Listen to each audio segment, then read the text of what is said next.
I should have known better.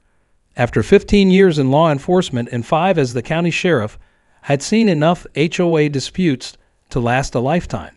But when my wife Lisa fell in love with that colonial-style house in Whispering Pines Estates, with its perfect lawn and charming neighborhood feel, I couldn't say no. "It's our dream home, Mike," she'd said, squeezing my hand as we stood in the empty living room during the showing. "Just think how perfect it'll be for raising Emma and Tyler." The real estate agent, sensing my hesitation, chimed in. "The HOA here is very reasonable, just basic stuff to maintain property values. The fees are only $250 monthly, and the amenities are fantastic." I glanced through the 17-page covenant summary she handed me. Nothing seemed outlandish. Standard rules about exterior maintenance, noise restrictions, and architectural guidelines. What the agent conveniently failed to mention was Whispering Pines' reputation in local law enforcement circles. During my Monday morning briefing the week after we signed the purchase agreement, Deputy Rodriguez had raised an eyebrow. "Whispering Pines? You're moving into Hoffman's kingdom." "Who's Hoffman?" I'd asked, coffee mug halfway to my lips. "Gerald Hoffman, HOA president going on 7 years now. We get calls from there at least twice a month. Noise complaints, parking disputes, neighbors at each other's throats over the height of their grass. Always seems to involve the same guy measuring and documenting everything." I brushed it off at the time.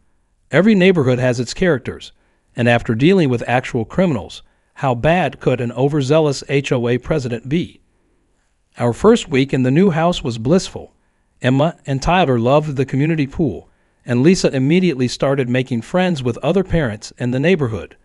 The house itself was everything we'd hoped for: 4 bedrooms, a finished basement for the kids to play in, and a backyard that, while not huge, had plenty of space for barbecues and a small garden. It was that garden that triggered our first interaction with the infamous Gerald Hoffman. 2 weeks after moving in, while tilling a small plot for vegetables, I noticed a silver-haired man in crisp khakis and a polo shirt walking purposefully toward our fence. Even before he introduced himself, something about his rigid posture and scanning eyes told me this was a man who lived to find fault. "Sheriff Harrison," he said, extending his hand. "Welcome to Whispering Pines. I trust you're finding everything satisfactory." His grip was firm and dry, his smile practiced. I noticed how his eyes methodically assessed everything: the depth of my garden bed, the tools I was using, even the position of our patio furniture. "So far, so good," I replied, "just setting up a little garden for the kids to learn about growing food." Gerald's smile tightened almost imperceptibly. "Ah, I see. Well, just remember that all landscape modifications need prior approval from the Architectural Committee. Section 7, Paragraph 3 of the Covenant." "This is just a small vegetable patch in the backyard," I explained, completely out of sight from the street. "Rules are rules, Sheriff. We make no exceptions, even for law enforcement." The way he emphasized those last 2 words felt oddly confrontational. "I suggest you submit the proper forms by Friday. The committee meets monthly." As he walked away, I noticed him taking pictures of my half-finished garden with his phone. Something about that bothered me, the methodical documentation, as if he was collecting evidence rather than simply enforcing community standards. That evening at dinner, I mentioned the encounter to Lisa. "You know what's strange?" I said, serving the pasta. He knew I was the sheriff, though I never mentioned it, and he seemed almost pleased to find a violation. "You're being paranoid," Lisa laughed. "He probably recognized you from the papers when you were elected. And of course he checks for violations. That's literally his job." The next morning, a formal warning was tucked into our mailbox. Unauthorized landscape modification. First notice: please remove or submit Form ARC-7 within 72 hours. Lisa laughed it off. Just fill out their silly form. Small price to pay for living in such a nice neighborhood. I wasn't so sure, but I completed the form and dropped it in Gerald's mailbox that evening. As I walked back home, I noticed him watching from his front window 3 houses down, a pair of binoculars in hand. When our eyes met, he didn't look away or appear embarrassed. Instead, He gave a small, satisfied nod, as if confirming something to himself. Something told me this wouldn't be the last run-in with the Whispering Pines HOA, and as a lawman who had spent his career trusting his instincts, I had a sinking feeling that Gerald Hoffman was going to be a much bigger problem than a delayed vegetable garden. 2 weeks passed with no response about my garden application. I tried emailing Gerald twice but received no reply. Meanwhile, the tomato seedlings I'd bought were withering in their containers, waiting to be planted. "This is ridiculous," I told Lisa one evening, staring at the empty garden plot through our kitchen window. "The committee only meets once a month. What kind of efficiency is that?" Lisa sighed, chopping vegetables for dinner. "Maybe call the HOA office again. There must be someone else you can talk to besides Gerald." I'd already tried that route. The HOA administrator, a timid woman named Maureen, kept insisting that Mr. Hoffman handles all architectural approvals personally, and that the process takes time to ensure community standards. Finally, after almost 3 weeks of waiting, I decided to proceed with the garden. It was ridiculous to wait any longer. The planting season was passing, and the garden was entirely within our property boundaries, invisible from the street. Saturday morning, I spent 3 hours carefully planting the seedlings, setting up a small irrigation system, and even adding a decorative border of stones to make it look more aesthetic. Tyler and Emma were thrilled, taking turns watering each plant and placing little painted markers to identify the vegetables. Lisa took photos of our family project and posted them on social media. "See?" I told her as we admired our work. "Much ado about nothing. No one can even see this from outside our property." The very next morning at precisely 7:15 a.m., our doorbell rang repeatedly. I opened the door in my bathrobe to find Gerald Hoffman standing there with a digital camera in one hand and a bright orange violation notice in the other.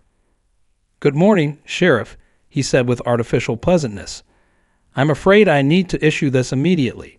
He thrust the paper into my hand.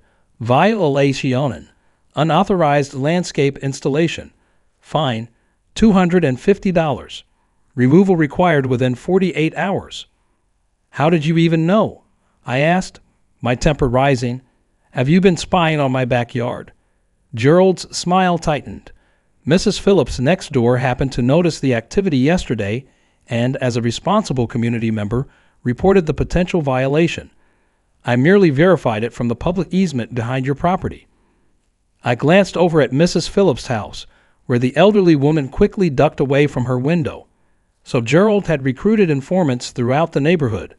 "This is absurd," I said. "I submitted the application weeks ago and never heard back. You can't expect people to wait indefinitely." "The process takes as long as necessary to ensure proper review," Gerald replied. "The committee is all volunteers after all."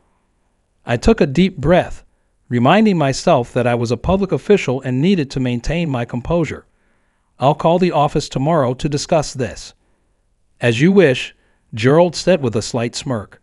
"Just remember, the 48-hour countdown has begun." After he left, I called Deputy Rodriguez to vent. "Tell me I'm not crazy here, Marco. This guy shows up at 7 in the morning on a Sunday to issue a fine for a vegetable garden." "Told you, boss. Hoffman's Kingdom. There's a reason property values in Whispering Pines aren't keeping pace with similar neighborhoods. Nobody wants to deal with his nonsense once they hear about it." The next morning, I immediately called the HOA office and was eventually connected to Gerald. "Mr. Hoffman, this is Michael Harrison. I submitted the garden application 2 weeks ago and never received a response." "Yes, Sheriff Harrison. The committee reviewed your application and denied it." "Denied it? Why? And why wasn't I notified?" "Notifications were sent via email," Gerald replied coolly. "Perhaps check your spam folder. As for the denial, vegetable gardens are considered agricultural use, which is prohibited in our residential community." "That's absurd. It's a 6x8-foot plot with some tomatoes and cucumbers." "The covenant is quite clear, Sheriff. Section 12.4 specifically prohibits agricultural activities. The fine stands, and you'll need to remove the offending items immediately." "I'd like to see where exactly it says that," I insisted. I suggest you review your copy of the covenant, Gerald said, and please remember that continued non-compliance results in additional weekly fines. After hanging up, I spent 2 hours combing through the full 120-page covenant. The only mention of agricultural use referred to commercial farming operations, not personal gardens. This was a deliberate misinterpretation. That evening, I drove around the neighborhood with a camera, documenting at least 5 other homes with vegetable gardens in their backyards, including, ironically, a tomato plant visible on Gerald's own back patio. Armed with this evidence and the relevant covenant sections, I composed a detailed email to the entire HOA board, copying every member individually to ensure Gerald couldn't intercept it. As a law enforcement professional, I wrote, I'm concerned about the selective and inconsistent application of covenant rules, which potentially constitutes discriminatory enforcement practices. Gerald's response was swift. The Architectural Committee has final interpretive authority on all covenant matters. Your appeal is denied. The fine now stands at $325, including the late fee. Furthermore, your unauthorized documentation of private properties may constitute invasion of privacy and further violations of community standards. When I showed the email to Lisa, she was incensed. He's threatening you for taking pictures from public streets. That's what he does to everyone else. Welcome to the twisted logic of petty tyrants, I replied. Rules for thee, not for me. Reluctantly, I removed the garden to avoid further penalties. Lisa was upset about losing her plans for family gardening, and the kids were disappointed. That Sunday, as we dug up the plants we'd so carefully placed, I noticed Gerald walking by our house 3 separate times, slowing to watch our compliance with obvious satisfaction. That weekend, I noticed at least 3 other homes in the neighborhood had small vegetable gardens in their backyards. Apparently, the rules didn't apply equally to everyone, a reality that bothered me not just as a homeowner, but as someone sworn to uphold the law. Equal application of rules was a fundamental principle of justice, even for something as seemingly trivial as a neighborhood garden. Over the next 2 months, the violations kept coming with alarming frequency. Each new notice seemed more absurd than the last. $150 fine for leaving our trash cans visible from the street. They were behind a hedge, barely visible if you specifically looked. $200 fine for parking my county sheriff's SUV in our driveway overnight, despite it being an official emergency vehicle. $275 fine for excessive holiday decorations at Halloween. We had pumpkins and a single strand of lights. $180 fine for improper mailbox maintenance. The black paint had a small chip that was only visible up close. $300 fine for unauthorized gathering. We had hosted a birthday party for Emma with 6 of her friends. The pattern was clear. Approximately every 7 to 10 days, a new violation would appear. Each time I contested the violations, Gerald and his architectural committee doubled down, adding administrative review fees and late penalties. The total had quickly ballooned to over $1,500, despite my carefully documented rebuttals. Lisa was becoming increasingly anxious. Mike, maybe we should just pay them. It's not worth the stress. That's exactly what they want, I replied. They're counting on people giving up and paying rather than fighting. One Friday afternoon, I received a particularly frustrating email from the HOA. My request for an itemized accounting of all fines had been denied, with Gerald citing administrative burden as the reason. That evening, while meticulously mowing the lawn, precisely to the 2.75-inch height specified in the covenant, my neighbor Dave Reynolds came over. Having HOA troubles? He asked sympathetically. How could you tell? I replied, wiping sweat from my forehead.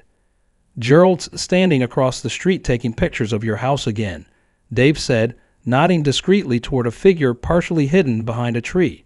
He's been targeting you pretty heavily. You think so? I figured he was just overzealous with everyone.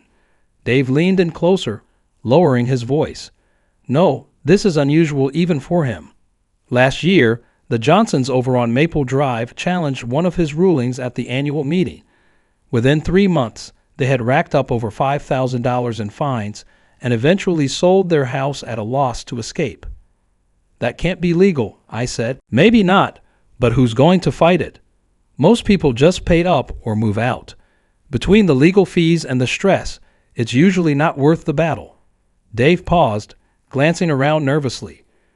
Look, I probably shouldn't tell you this, but Gerald was bragging at the last poker night about how he'd teach the sheriff about real authority. He specifically mentioned making an example of you. Making an example. Sounds like targeted harassment. Dave nodded. Several of us are fed up, but nobody wants to be the next target. If you decide to stand up to him, well, you'd have quiet support from more neighbors than you might think. The next day, I started researching the HOA's history and Gerald's background. What I found was disturbing. Gerald had been on the board for 12 years, the last 7 as president. During that time, property values in Whispering Pines had remained relatively flat compared to surrounding neighborhoods, despite the strict value-protecting measures. More concerning, there had been 14 foreclosures in the past 5 years, an unusually high number for an upscale community of just 120 homes. Most interesting was Gerald's professional history. He'd been a failed real estate developer whose company had gone bankrupt after the housing crisis. Now he worked as a consultant for a property management firm that, coincidentally, held the maintenance contract for Whispering Pines. The pieces were starting to form a disturbing picture. My investigation was interrupted by another violation notice slipped under our door on Saturday morning. Unauthorized vehicle maintenance, $350 fine. Attached was a photo of me checking my windshield wiper fluid in the driveway the previous day. According to the citation, I had violated Section 18.2. No automotive maintenance or repair shall be conducted on the property visible from common areas. This is beyond ridiculous, Lisa said, her patience finally wearing thin. Checking wiper fluid isn't vehicle maintenance. Are we supposed to drive with dirty windshields? And who's following you around taking pictures all day? Emma came into the kitchen, her face worried. Dad, am I allowed to ride my bike on the driveway? Tyler said Mr. Hoffman told him we can't play outside because it's against the rules. I knelt down to her level. Sweetheart, you can absolutely ride your bike. Mr. Hoffman doesn't make the rules for how we live our lives. But privately, I was furious. Gerald had approached my kids directly to intimidate them. That crossed a line. This was getting ridiculous. I decided to attend the next HOA board meeting to address these issues publicly. Lisa and several neighbors, including Dave and his wife, agreed to come for support. The community center was packed when we arrived. Apparently word had spread that the sheriff would be confronting Gerald. The HOA president himself sat at the center of a long table at the front, flanked by 4 board members who looked uncomfortable with the large turnout. After an hour of mundane discussions about pool resurfacing and holiday decoration guidelines, Gerald finally, reluctantly, opened the floor for resident comments. I stepped up to the microphone. I'd like to address some concerns about selective enforcement of covenant rules and excessive fining practices. I began. In the past 2 months, my family has received over $1,500 in questionable violations, many of which appear to contradict the actual written covenant. Gerald immediately cut me off. We have a strict 2-minute limit for resident comments, and all complaints must be submitted in writing before being addressed publicly. I wasn't aware of that rule, I replied. It's not mentioned in the meeting procedures distributed with the agenda. It's standard practice, Gerald said dismissively, looking at his watch. And your 2 minutes are nearly up. Next speaker, please. I'm not finished, I insisted, holding my ground. As a law enforcement professional, I have concerns about potential discriminatory practices. Gerald signaled to a security guard near the door. If you continue to disrupt this meeting, you'll be escorted out. The room went silent. Was he seriously threatening to have the county sheriff removed from a public meeting? For the record, I said clearly, addressing the room rather than Gerald, selective enforcement of rules based on personal targeting constitutes harassment under state law. I've documented at least 17 instances of identical violations on other properties that received no citations. As I returned to my seat, I noticed several neighbors nodding sympathetically. Gerald quickly moved to end the meeting, but the damage was done. After we adjourned, 5 different homeowners approached me in the parking lot, each with their own stories of Gerald's tyrannical rule and selective enforcement. "He's been getting worse every year," said Eleanor Jenkins, a retired teacher who lived in the community since its founding. "But the board is filled with his friends, and nobody wants to risk the harassment that comes with opposing him." "You foreclosed on the Diaz family last year," another neighbor added quietly. "Their daughter was going through cancer treatment, and they fell behind on some ridiculous fines. Nobody did anything to help them." I felt a surge of anger and determination. This wasn't just about my garden or parking space anymore. This was about abuse of power, something I'd sworn to stand against. "Well," I said, "maybe it's time someone did something about it." The situation reached a breaking point on a Tuesday morning in July. I was backing out of my driveway to head to work when a tow truck pulled up, blocking my exit. The truck's logo, Hoffman's Premium Towing, immediately set off alarm bells. The driver approached with a clipboard. "I'm here for the vehicle removal authorized by Whispering Pines HOA." "Excuse me?" I said, getting out of my car. "What vehicle removal?" "I've got an order to tow the la." He checked his paperwork. White Chevy Tahoe with county markings. Violation of Covenant Section 22.1. No commercial or municipal vehicles permitted overnight. I was dumbfounded. This is my county-issued vehicle. I'm the sheriff. I sometimes need to respond to emergencies from home. The driver shifted uncomfortably, glancing between me and his paperwork. "Look, I just go where they tell me. You'll have to take it up with the HOA." I studied the towing order more carefully. This document requires an authorized signature from both the HOA president and the property owner. That second signature is forged. The driver's eyes widened. I wouldn't know about that, sir. Mr. Hoffman just called this morning with an emergency removal request." "This is my property, and I'm telling you now that I did not authorize this tow. Furthermore, this is an emergency response vehicle for the county sheriff's department. Removing it could potentially interfere with public safety, which would make you an accessory to obstruction of justice." After some back and forth, the driver left, but not before handing me another notice. Continued violation of Section 22.1 will result in daily fines of $200 and potential legal action. I took photos of the forged document and immediately called Gerald, who sent me to voicemail. Then I called the HOA management company, only to be told that a lien had been placed on our property for the $1,875 in accumulated fines. A lien. I was incredulous. We were never even notified that a lien was being considered. The notification was sent certified mail last week, the representative claimed, though we had received no such letter. I immediately ran a property records search from my office computer. Sure enough, there was a fresh lien against our home, filed just yesterday. According to the paperwork, we had been sent 3 notices over the past month, notices we had never received. That evening, I stopped at the county records office and requested copies of all recent lien filings from the Whispering Pines HOA. The clerk, an old friend from my deputy days, raised her eyebrows at the request but complied.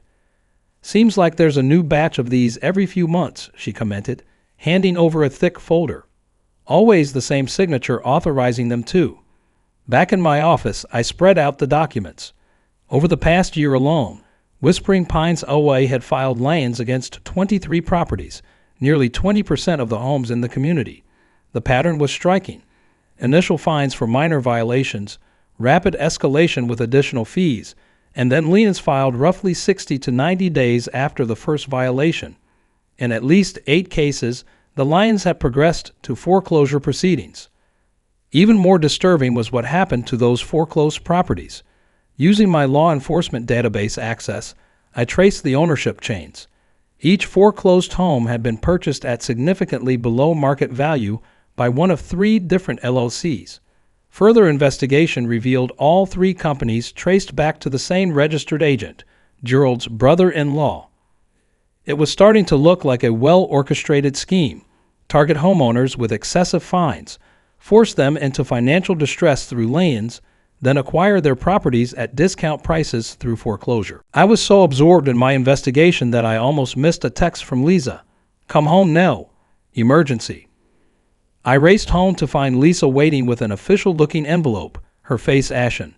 This came today, she said, her voice barely above a whisper. Special courier delivered it an hour ago. Inside was a formal notice of foreclosure proceedings against our home. The document stated that due to unpaid HOA assessments and fines, the HOA was initiating foreclosure on our property. We had 30 days to pay $6,730. The amount had mysteriously increased from the $1,875 I'd been told just that morning, or face forced sale. How can they foreclose so quickly? Lisa asked, her voice shaking. Don't we have rights? Time to appeal? Normally, yes, I said, examining the document carefully. But there's an acceleration clause they've invoked claiming ongoing and willful violations that bypasses the normal timeline. Can they really do that? Lisa's eyes filled with tears. We can't lose our home over some garden and parking disputes. No, I said firmly. They can't. These documents are full of procedural violations and possibly outright fraud. The problem is proving it before they push this through. Tyler appeared in the doorway of the kitchen, his young face serious. Dad, are we going to have to move? Emma's crying in her room. She thinks it's her fault because she had too many friends over for her birthday. My heart sank. Our children were being affected by this madness. Emma's 10th birthday party, 6 little girls for a princess-themed sleepover, had resulted in a $300 fine for excessive occupancy, according to Gerald. No, buddy, I assured him, kneeling to his level. We're not going anywhere. I promise. After getting the kids settled, I sat down with Lisa at the kitchen table. This is insane, I said, spreading out the documentation. They can't foreclose over disputed fines. Some of these violations are completely fabricated. Lisa's hands trembled as she flipped through the papers. But they're doing it anyway. What does that tell you about how much they care about what's legal? She was right. Gerald had escalated far beyond what any reasonable HOA would do, and the usual channels of appeal seemed deliberately blocked. What are we going to do? Lisa asked, tears in her eyes. We can't lose our home over this. I took her hand and squeezed it firmly. We're not going to lose anything. Gerald Hoffman has finally picked the wrong fight. It's time I start using my resources and expertise to get to the bottom of this. In my 15 years in law enforcement, I learned one important truth. When something seems inexplicably excessive or irrational, there's usually a hidden motive. Gerald wasn't just a power-hungry HOA president. He was running some kind of scheme, and our home had become a target. That night, I made several calls to colleagues in law enforcement and the district attorney's office. What had started as a personal dispute over garden rules was about to become an official investigation into potential real estate fraud, document forgery, and abuse of power. The game had changed. Gerald Hoffman was no longer just harassing a homeowner. He was now potentially committing crimes against the county sheriff. And unlike his other victims, I had the resources, knowledge, and determination to fight back. The next morning, I requested a meeting with District Attorney Sarah Chin, bringing along my extensive documentation of the HOA's practices. Sarah had been a close colleague for years. We'd worked dozens of cases together, and I knew she wouldn't dismiss my concerns without careful consideration. Thanks for seeing me on short notice, I said, spreading the files across her desk. This started as a personal matter, but I think there's something much bigger happening. Sarah raised an eyebrow. HOA troubles? Join the club. My neighborhood association cited me last month for planting non-approved rose bushes. This goes well beyond petty citations, I explained, showing her the pattern of selective enforcement and escalating fines. Based on property records, I've identified 14 homes that went into foreclosure and were subsequently purchased by shell companies, all linked to board members or their relatives. She leaned forward, her expression turning serious as she examined the documents. You're suggesting they're deliberately targeting homeowners, manufacturing violations, then acquiring the properties at below-market rates through forced sales. Exactly. It's essentially a real estate fraud scheme disguised as HOA enforcement. And now they're coming after my home with forged documents and fabricated violations. Sarah whistled softly. This is potentially big. Wire fraud, mail fraud, conspiracy, forgery, and possibly racketeering if we can prove the pattern. But Mike, you know I have to ask this. Are you sure you're being objective? This affects your family directly. It was a fair question. That's why I brought everything to you instead of launching an investigation myself. I need to recuse myself from any official investigation, but someone needs to look into this. This could potentially involve wire fraud, mail fraud, and racketeering, Sarah mused, organizing the documents into piles. But we'll need more evidence than just your personal experience and these property records. This is circumstantial at best. I've already gathered statements from 5 former residents who experienced similar harassment, I said, and I've filed public records requests for all property transfers in Whispering Pines for the past decade. I can get you email correspondence showing the selective enforcement. Good start. Sarah nodded approvingly. Here's what we do. First, you file a civil action to contest the lien and foreclosure. That will buy us time while we quietly build the criminal case. She lowered her voice. And Mike, be careful. If they're willing to attempt fraudulent foreclosures, there's no telling what else they might do. My next stop was the office of Theresa Ramirez, a lawyer specializing in HOA disputes. Lisa met me there, bringing additional documentation of our contested violations. Theresa's office walls were lined with legal textbooks and framed newspaper articles about HOA cases she'd won. Unfortunately, I've seen this pattern before, she said after reviewing our case. Certain HOAs become little fiefdoms where the board members think they're above the law. Can they really foreclose this quickly? Lisa asked anxiously. No, Theresa said firmly. What they're doing violates state law in multiple ways. First, they fail to provide proper notice of the lien.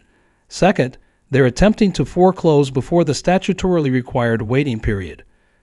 Third, they've invoked an acceleration clause that isn't even in your covenant. She began drafting an emergency injunction to halt the foreclosure proceedings. We'll also demand a full audit of the HOA's financial records and file for a temporary restraining order preventing them from issuing any further fines, while this matter is under review. Meanwhile, I continued gathering evidence. A forensic accounting friend, Kevin Jong, agreed to help trace the money flow from HOA dues and fines. 2 days later, he called with his preliminary findings. Mike, this is even worse than you thought, Kevin said.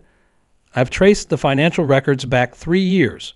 Only about 30% of collected funds went toward actual community maintenance. The rest disappeared into administrative costs and contracts with vendors that all trace back to companies owned by Gerald or other board members. Can you document all this for a potential court case? I asked. Already working on it, Kevin assured me. I'm finding evidence of inflated invoices, services billed but never performed, and what looks like systematic embezzlement. If the DA wants to pursue this, I can provide expert testimony. The real breakthrough came when Eleanor Jenkins, the retired teacher who had approached me after the HOA meeting, invited me to her home.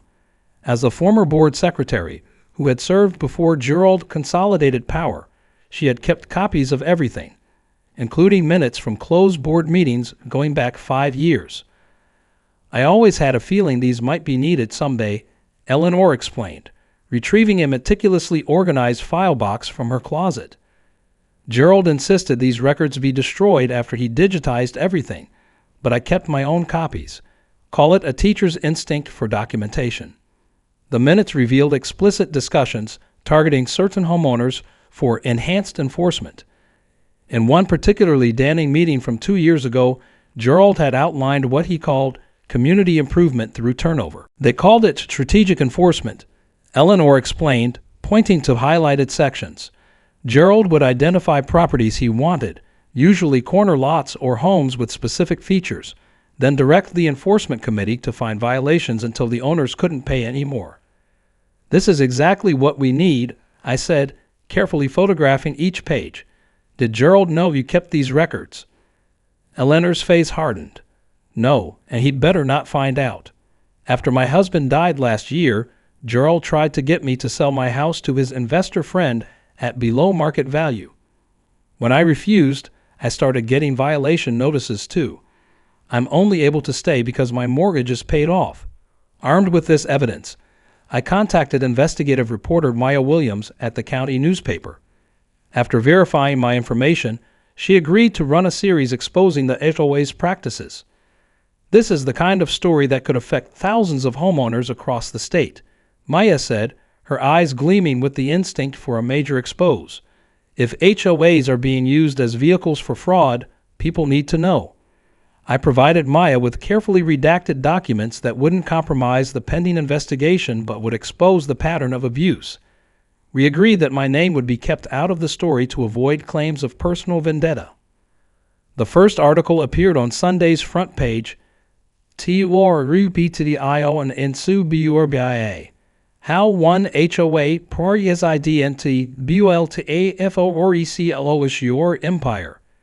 It detailed Gerald's scheme and included testimonials from former residents who had lost their homes, carefully anonymized to protect their identities.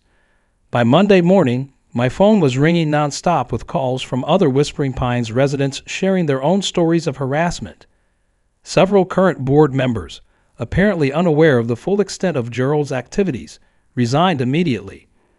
At the sheriff's office, I maintained professional distance from the investigation now being led by my top deputy under Sarah's guidance. But privately, I felt the tide turning. The wall of fear that had protected Gerald was beginning to crumble.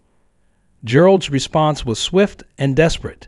He sent a mass email to all homeowners denying the allegations and claiming I was using my position as sheriff to wage a personal vendetta against him for simply enforcing the rules everyone agreed to. That evening, a certified letter arrived threatening a defamation lawsuit against me personally for $2 million. But Gerald had made a critical mistake in his panic. The letter included references to specific transactions and shell companies that weren't mentioned in the newspaper article, effectively confirming our suspicions. He's scared, Lisa observed as we read the letter together. He wouldn't be lashing out like this if he wasn't worried. I nodded, carefully adding the letter to our growing evidence file. The cornered rat bites hardest. We need to be prepared for whatever he might try next. What I couldn't know then was just how far Gerald would go to protect his empire. 3 days after the newspaper expose, the county commissioners called an emergency session to address the growing scandal.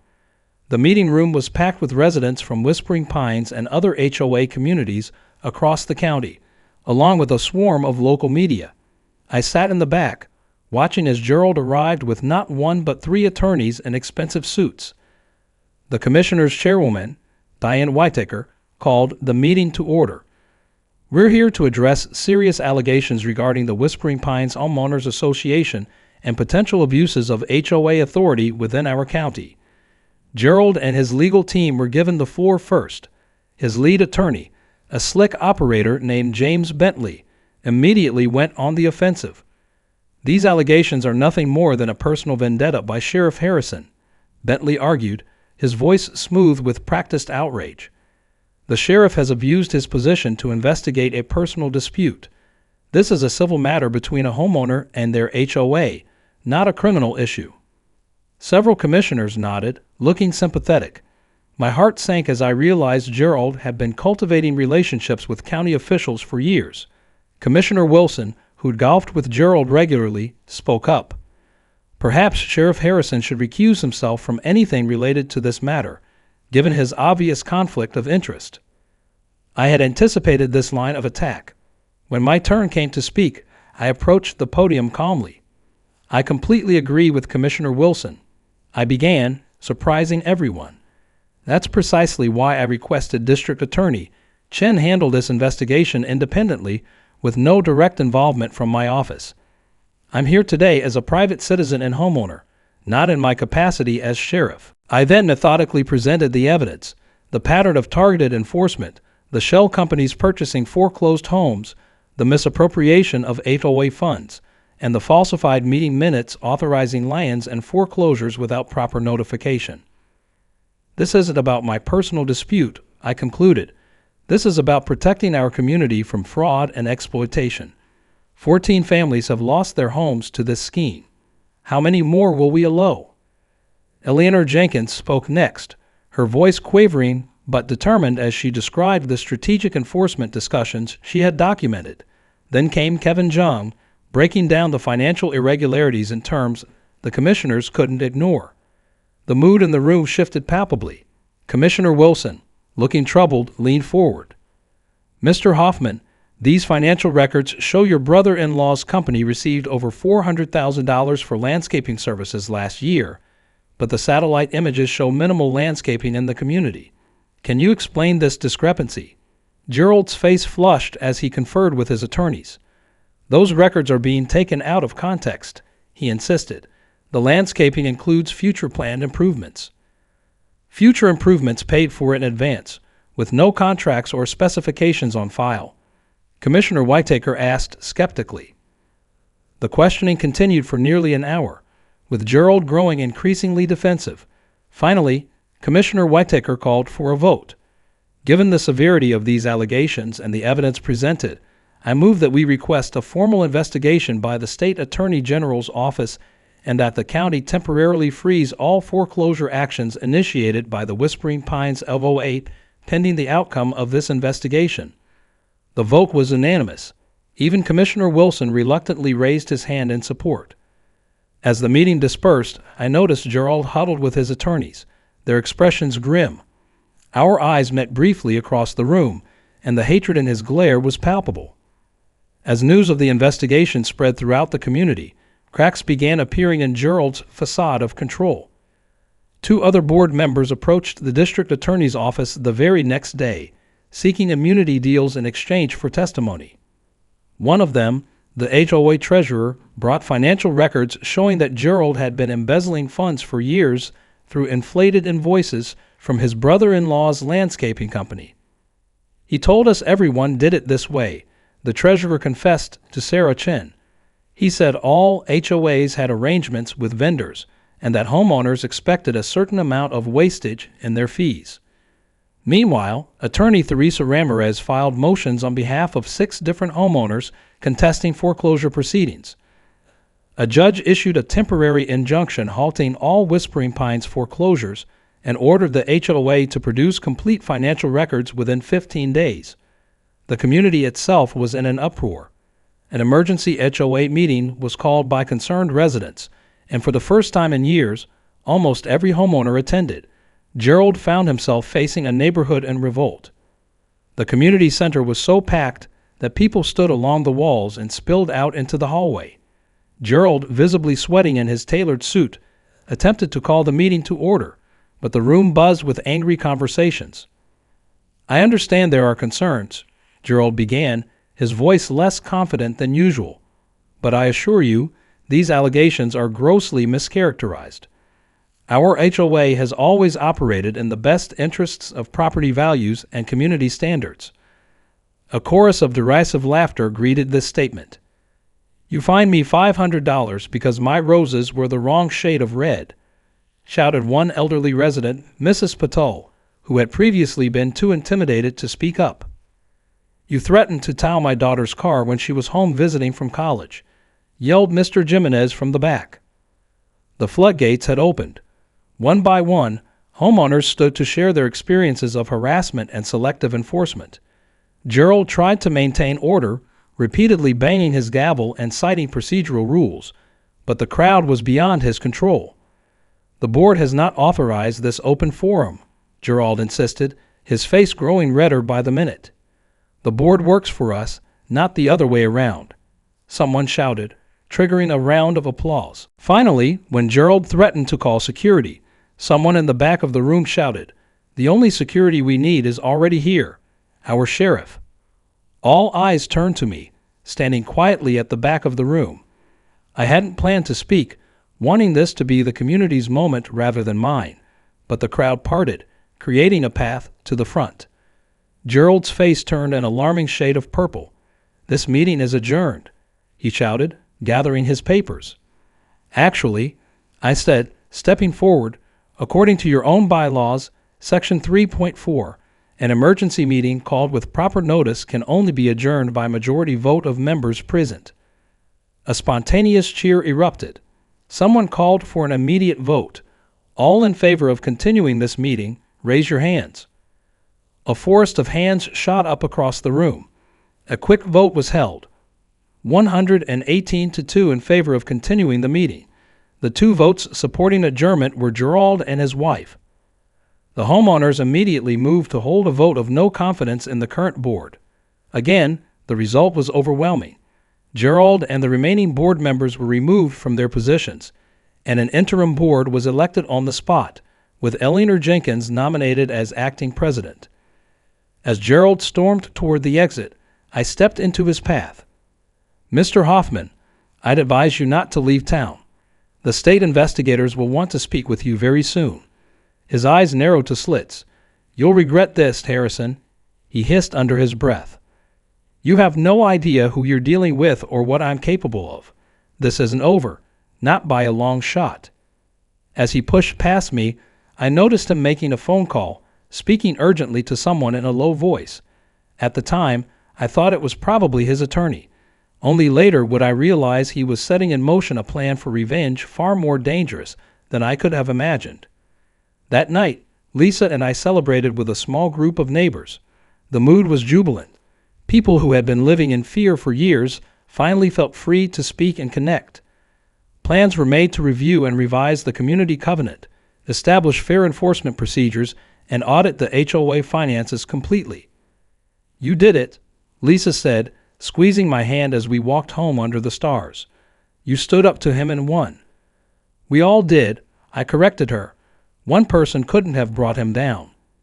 It took the whole community finding its voice." Little did I know just how premature our celebration was. Gerald Hoffman had lost the battle, but he wasn't about to surrender the war without one final, desperate attack. The next week was relatively quiet. The interim HOA board immediately canceled all pending fines and liens, and began the process of refunding homeowners who had been unfairly penalized.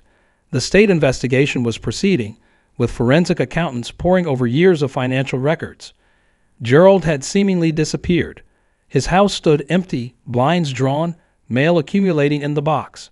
Rumors circulated that he'd fled to avoid prosecution. I wasn't convinced. Something about the abrupt disappearance felt calculated rather than panicked. "Don't you think it's strange?" I asked Sarah Chen during our weekly update meeting. "Gerald doesn't strike me as the type to abandon his property and possessions." "We've put out an alert," Sarah assured me. "If he's trying to leave the country, he'll be flagged at the airports. His accounts are being monitored." On Thursday morning, I was reviewing case files in my office when my secretary buzzed. "Sheriff, your wife is on line 1. She sounds upset." My heart jumped as I picked up the phone. "Lisa, what's wrong?" "Mike, there are 2 men here saying they're from the county marshal's office," Lisa said, her voice shaking. "They have some kind of warrant, and they're insisting I let them in." A chill ran down my spine. The marshal's office doesn't serve warrants in our jurisdiction. Did they show identification? "Yes, badges and everything. They're in unmarked cars, but with official-looking emblems. One of them is showing me papers through the window." "Don't open the door. I'm on my way," I said, already grabbing my keys. "Stay on the phone with me." I radioed for backup as I ran to my vehicle. "This is Sheriff Harrison. I need units at my residence immediately. Possible law enforcement impersonation in progress." The 12-minute drive to my house felt like hours. I could hear Lisa's frightened breathing on the phone as she described the men becoming increasingly aggressive. "They're saying they'll force entry if I don't open up," she whispered. "They're claiming it's a federal warrant that supersedes local jurisdiction." Federal agents always identify themselves clearly and announce which agency they're with, I told her. "These are imposters. Are the kids home?" "No, they're at school. Thank God." "Good. Stay away from windows and doors." I'm 3 minutes out. When I finally pulled onto our street, I saw a black SUV with tinted windows and an official-looking but unmarked emblem on the door parked at my driveway. A second identical vehicle was parked at the curb. 2 men in what appeared to be law enforcement uniforms were at my front door, one pounding loudly while the other spoke into a radio. I pulled up behind their vehicle, blocking it in, and approached with my hand near my service weapon. "Gentlemen, I'm Sheriff Michael Harrison. Identify yourselves and state your business." The taller man turned, his hand reaching inside his jacket. Something about his movement triggered my training. It wasn't the smooth, practiced motion of actual law enforcement. "Sheriff Harrison, we have a warrant for your arrest for abuse of power and interference with HOA authorities." "Show me the warrant," I demanded, noticing several inconsistencies in their uniforms. The badges looked real at first glance, but the design was subtly wrong. The holsters were civilian models, not standard issue for any local department. The man pulled out an official-looking document. I glanced at it while maintaining my distance. The letterhead and formatting were convincing, but the judge's signature was obviously forged. I knew Judge Ramirez's signature well from countless warrants, and this wasn't it. "This document is fraudulent," I said calmly as 2 of my deputies pulled up behind me, sirens blaring. And impersonating law enforcement officers is a felony in this state. "There must be some mistake," the second man stammered, suddenly looking nervous. His hand moved toward what appeared to be a concealed weapon. "Don't do it," I warned, my own hand now resting on my sidearm. "Both of you, hands where I can see them. Now." For a tense moment, I thought they might actually draw their weapons.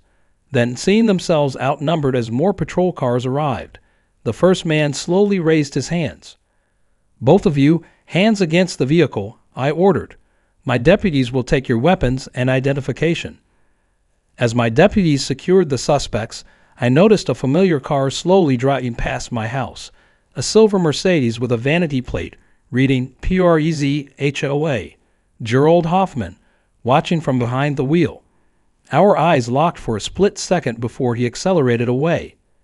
"Unit 4, follow that silver Mercedes. Do not engage, just get the plate and location," I radioed, though I already knew exactly who it was.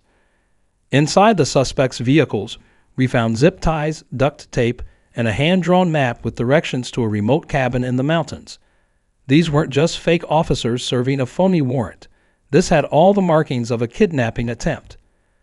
A search of the fake officers revealed they were private security contractors hired through a company owned by Gerald's cousin. Both had prior criminal records that should have disqualified them from security work, suggesting Gerald had deliberately sought out individuals willing to cross legal lines. The phony warrant had been created using legitimate court documents as templates, with the details altered. Both men quickly turned on Gerald once they realized the severity of the charges they were facing. He said it was just gonna be a scare tactic, the taller one confessed during interrogation. "Show up, flash the badges, make the sheriff sweat a little. But then yesterday, he changed the plan. Told us to bring the zip ties and take the sheriff to a secure location for a private conversation about dropping the investigation." "Did he specifically mention kidnapping?" Sarah Chen asked, sitting in on the interrogation. "Not in those words," the man admitted. "He called it citizen's arrest for criminal conspiracy, said the sheriff was corrupt, and he just needed time to present evidence that would clear his name." "And you believe that?" I asked incredulously. The man looked away. He paid $20,000 up front, another $30,000 on delivery. For that kind of money, I didn't ask too many questions. Based on their testimony and the falsified documents, we obtained search warrants for Gerald's home, office, and vehicles. What we found exceeded even my suspicions. Detailed dossiers on multiple homeowners, including private financial information illegally obtained, forged documents ready to be used for future foreclosures, and a list of properties targeted for his acquisition strategy, with my home circled in red at the top of the list. Most damning of all was a recorded conversation between Gerald and a local judge, Howard Pickman, who Gerald had apparently bribed to sign off on foreclosure proceedings without proper review. The judge had recorded the conversation after becoming uncomfortable with Gerald's increasingly bold requests. "I need 5 more properties by end of quarter," Gerald had said on the recording. "The investors are getting impatient. Just rubber stamp these foreclosures like the others." "I've been helping you for years, Gerald," the judge had replied, "but this is getting too risky. That sheriff is asking questions. Maybe we should pause the operation. Nobody's going to believe some troublemaking homeowner over a respected HOA president and a judge." Gerald had laughed. "Besides, I've got something special planned for Sheriff Harrison. He'll be discredited before he can cause any more problems." A statewide alert was issued for Gerald's arrest. Traffic cameras had captured his Mercedes heading east toward the state line, but he had a significant head start.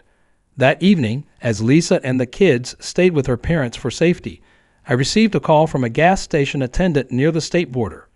Gerald had stopped for fuel and was now sitting in the attached diner, apparently waiting for someone. Working with the state police, we set up a perimeter and prepared to make the arrest. I insisted on being present, not to confront Gerald, but to witness justice being served. As the state troopers moved in, I watched from my unmarked car as Gerald was handcuffed and led out. Our eyes met through the diner window, and the hatred in his glare was matched only by the shock of being caught. "This isn't over, Harrison," he shouted as they placed him in the patrol car. "You think you've won, but I still have friends in high places." "Your high places are crumbling, Gerald," I replied calmly. "Judge Pickman is cooperating with investigators, and your financial records have been seized. It's over." That evening, I had the pleasure of personally booking Gerald Hoffman at the county jail, charging him with multiple felonies including fraud, forgery, impersonation of legal authorities, attempted kidnapping, and bribery of judicial officials. As I led him to his cell, he hissed, "This isn't over, Harrison. People like me always come out on top in the end." "Not this time, Gerald," I replied, closing the cell door with a satisfying clang. "And here, there's no HOA for you to hide behind." Gerald Hoffman's trial became the talk of the county. Evidence revealed his scheme had been operating for nearly a decade, affecting not just Whispering Pines but 2 other communities where he had previously served on HOA boards. The verdict was decisive, guilty on 27 counts, with a sentence of 15 years in state prison and restitution payments to all affected homeowners. 5 other board members received lesser sentences for their roles in the scheme.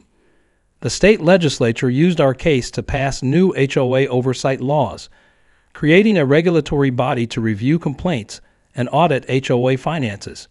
They named it the Harrison Act, much to my embarrassment.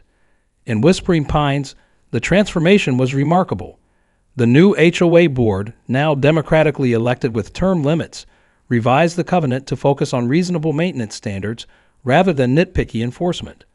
Fines were capped at reasonable amounts, and multiple appeals processes were established. Lisa was elected to the new board, channeling her experience into creating a more neighbor-friendly community. Our vegetable garden was reinstated and expanded into a community garden project that brought neighbors together. As for the 14 families who had lost their homes, a class action lawsuit resulted in substantial settlements. While money couldn't undo the trauma they'd experienced, it provided some measure of justice. One sunny Saturday, about a year after Gerald's arrest, I was in our front yard playing catch with Tyler when a moving truck pulled up to Gerald's former house. The new owners, a young couple with a baby, looked nervous as they surveyed the neighborhood. I walked over to introduce myself. "Welcome to Whispering Pines. I'm Mike Harrison, your neighbor from across the street." "Nice to meet you," the husband replied hesitantly. We heard this neighborhood had some HOA issues in the past. Is that all resolved now?" I smiled. "Completely resolved. We still have an HOA, but now it's run by the homeowners, for the homeowners. The only rule that really matters is being a good neighbor." As if to emphasize my point, several other families emerged from their homes, bringing welcome baskets and offers to help with moving. The new family's tension visibly melted away as they were embraced by the community. Later that evening, as Lisa and I sat on our porch watching the sunset, she squeezed my hand. "Remember when you didn't want to move here? Now I can't imagine living anywhere else." Just don't expect me to agree to another HOA anytime soon." I joked. "One corrupt tyrant per lifetime is enough." "I don't know," she teased. "I hear the board is looking for a new covenant enforcement officer. You have the right experience." We laughed, and I realized that sometimes fighting the system from within is the best way to change it. As county sheriff, I had sworn to protect my community from all threats, even those hiding behind bylaws and covenants. And that night, as my family slept peacefully in the home we had fought to keep, I felt a deeper appreciation for what we had built here, not just a house with a garden, but a true community where neighbors looked out for each other instead of looking for violations. Gerald had been right about one thing: rules are important, but he had forgotten the most important rule of all: justice matters more than power, and community matters more than control. The end.